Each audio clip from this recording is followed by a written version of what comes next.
Governments are for the protection of persons and property. Our own agreement of government, which is written in the Constitution, makes specific guarantees and adds to them the promise of providing for the general welfare of the people. In our Declaration of Rights, there is to be found mentioned an inalienable right, the pursuit of happiness. The right of labor and of labor's best reward is, therefore, not only inalienable, for in it lies the power to pursue happiness, but it is a right protected in terms by the Constitution. Hello. What you just heard was a statement by the young William McKinley as a lawyer studying the history of the tariff of the United States. And I got it from this, which is a book, surprise, huh? Called The Life and Speeches of William McKinley. There he is right there. Quite rare book. Printed in 1896 for the campaign. Just reprinting his speeches and documents from earlier times, especially the time when he was a congressman. The introduction was by Honorary Stuart Woodford. I thought it interesting that I'm going to preface my series with the introduction to his book, just to show you, might say, or preface this by calling this When Politicians Were Sane. We have now suffered 3 years of democratic rule, referring to Cleveland. A Republican tariff has been destroyed and a Democratic tariff enacted, which has neither given protection nor supplied sufficient revenue.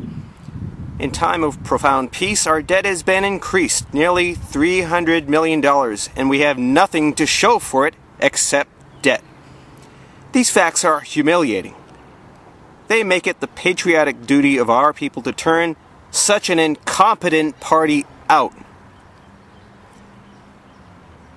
and restore this government to intelligent, efficient Republican methods of administration.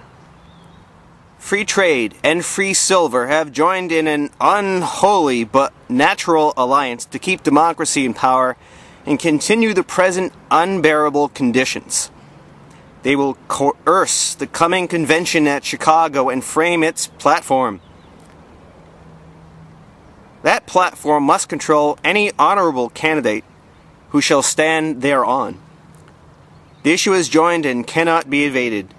Free trade and free silver on the one side, sound money and protection on the other. The fight is here and must be fought to a finish. England is the creditor nation of the world. With all our natural resources, we are still a debtor nation.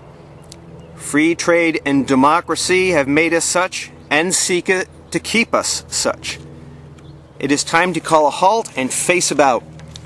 It is time to adopt and stand by an American policy, not for one administration, but for a generation.